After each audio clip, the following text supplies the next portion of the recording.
रमा एकादशी व्रत कथा। रमा एकादशी का महत्व। धर्मराज युधिष्ठिर कहने लगे कि हे भगवान, मैंने आश्विन शुक्ल एकादशी अर्थात पापांकुशा एकादशी का सविस्तार वर्णन सुना। अब आप कृपा करके मुझे कार्तिक माह के कृष्ण पक्ष की एकादशी के विषय में भी बतलाइए। इस एकादशी का क्या नाम है तथा इसके व्रत का क्या विधान है? इसकी विधि क्या है? इसका व्रत करने से किस फल की प्राप्ति होती है? कृपया यह सब विधान पूर्वक कहिए। भगवान श्री कृष्ण बोले, कार्तिक माह के कृष्ण पक्ष में दीपावली के 4 दिन पहले आने वाली इस एकादशी को लक्ष्मी जी के नाम पर रमा एकादशी कहा जाता है।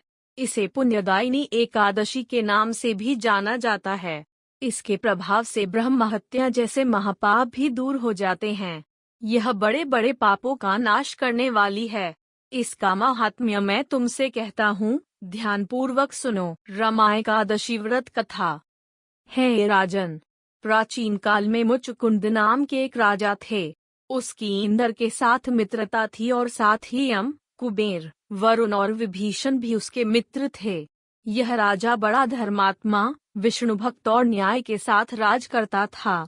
उस राजा की एक कन्या थी जिसका नाम चंद्रभागा था।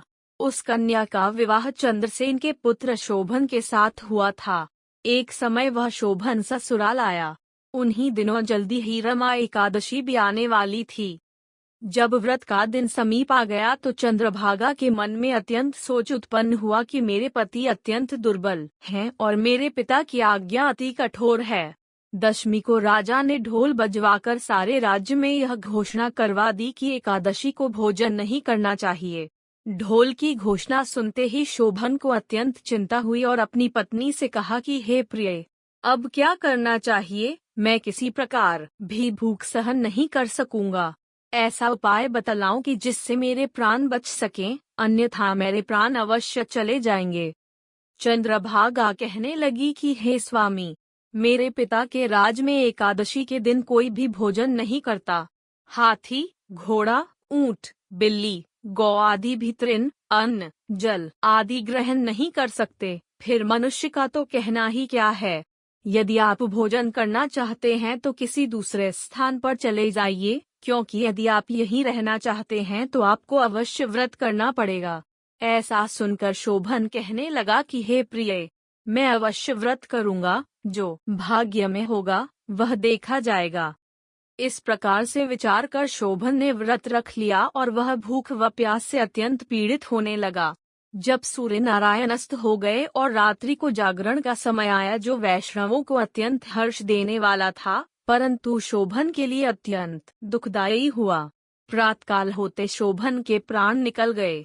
तब राजा ने सुगंधित काष्ठ से उसका दाह संस्कार करवाया, परंतु चंद्रभागा ने अपने पिता की आज्ञा से अपने शरीर को दग्ध नहीं किया और शोभन की अंत्येष्टि क्रिया के बाद अपने पिता के घर में ही रहने लगी। रमा एकादशी के प्रभाव से शोभन को मंदराचल पर्वत पर धन धान्य से युक्त तथा शत्रुओं से रहित एक सुंदर देवपुर प्राप्त हुआ।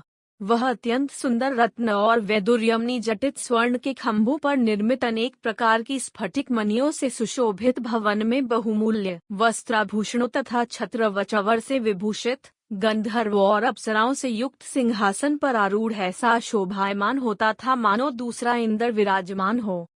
एक समय मुचकुंद नगर में रहने वाले एक सोम शर्मा नामक ब्राह्मण तीर्थ यात्रा करता हुआ घूमता घूमता उधर जा निकला और उसने शोभन को पहचाना कि यह तो राजा का जमाई शोभन है। उसके निकट गया।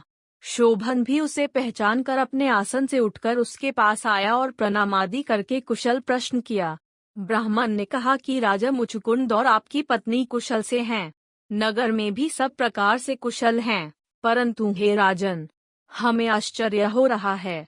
आप अपना वृत्तांत कहिए कि ऐसा सुंदर नगर जो न कभी देखा न सुना, आपको कैसे प्राप्त हुआ। तब शोभन बोला कि कार्तिक कृष्ण की रमा एकादशी का व्रत करने से मुझे यह नगर प्राप्त हुआ, परंतु यह स्थिर है। यह स्थिर हो जाए ऐसा उपाय कीजिए। ब्राह्मण कहने लगा कि हे राजन, यह स्थिर क्यों नहीं है और कैसे स्थिर हो सकता है? आप बताइए, फिर मैं अवश्य में वह उपाय करूंगा। मेरी इस बात को आप मिथ्या न समझिए।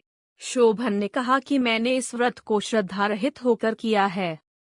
यह सब कुछ अस्थिर है। यदि आप मुचकुंद की कन्या चंद्रभागा को यह सब वृत्तांत कहें तो यह स्थिर हो सकता है। ऐसा सुनकर उस श्रेष्ठ ब्राह्मण ने अपने नगर लौटकर चंद्रभागा से सब वृत्तांत कह सुनाया। ब्राह्मण के वचन सुनकर चंद्रभागा बड़ी प्रसन्नता से ब्राह्मण से कहने लगी कि हे ब्राह्मण, ये सब बातें आपने प्रत्यक्ष देखी हैं या स्वप्न की बातें कर रहे हैं? ब्राह्मण कहने लगा कि हे पुत्री, मैंने महावन में तुम्हारे पति को प्रत्यक्ष देखा है। साथ ही किसी से विजय न हो ऐसा देवताओं के नगर के समान उनका नगर भी देखा है। उन्होंने यह भी कहा कि यह स्थिर नहीं है। किस प्रकार वह स्थिर रह सके सो उपाय करना चाहिए। चंद्रभागा कहने लगी, हे विप्र, तुम मुझे वहां ले चलो। मुझे पतिदेव के दर्शन की तीव्र लालसा है। मैं अपने किए हुए पुण्य से उस नगर को स्थिर बना दूंगी। आप ऐसा कार्य कीजिए जिससे उनका हमारा संयोग हो, क्योंकि वियोगी को मिला देना महान पुण्य है। सोम शर्मा यह बात सुनकर चंद्रभागा को लेकर मंदराचल पर्वत के समीप वामदेव ऋषि के आश्रम पर गया। वामदेव जी ने सारी बात सुनकर वेद मंत्रों के उच्चारण से चंद्रभागा का अभिषेक कर दिया। तब ऋषि के मंत्र के प्रभाव और एकादशी के व्रत से चंद्रभागा का शरीर दिव्य हो गया और वह दिव्य गति को प्राप्त हुई। इसके बाद बड़ी प्रसन्नता के साथ अपने पति के निकट गई। अपनी प्रिय पत्नी को आते देखकर शोभन अति प्रसन्न हुआ और उसे बुलाकर अपनी बाईं तरफ बिठा लिया। चंद्रभागा कहने लगी कि हे प्राणनाथ, आप मेरे पुण्य को ग्रहण कीजिए। अपने पिता के घर जब मैं 8 वर्ष की थी तब से विधि पूर्वक एकादशी के व्रत को श्रद्धा पूर्वक करती आ रही हूँ। इस पुण्य के प्रताप से आपका यह नगर स्थिर हो जाएगा तथा समस्त कर्मों से युक्त होकर प्रलय के अंत तक रहेगा। इस प्रकार चंद्रभागा ने दिव्य आभूषणों और वस्त्रों से सुसज्जित होकर अपने पति के साथ आनंद पूर्वक रहने लगी। हे राजन, यह मैंने रमा एकादशी का महात्म्य कहा है। जो मनुष्य इस व्रत को करते हैं उनके ब्रह्म हत्यादि समस्त पाप नष्ट हो जाते हैं। कृष्ण पक्ष और शुक्ल पक्ष दोनों ही एकादशियां समान हैं, इनमें कोई भेदभाव नहीं है। दोनों समान फल देती हैं। जो मनुष्य इस महात्म्य को पढ़ते अथवा सुनते हैं वे समस्त पापों से छूटकर विष्णुलोक को प्राप्त होता है।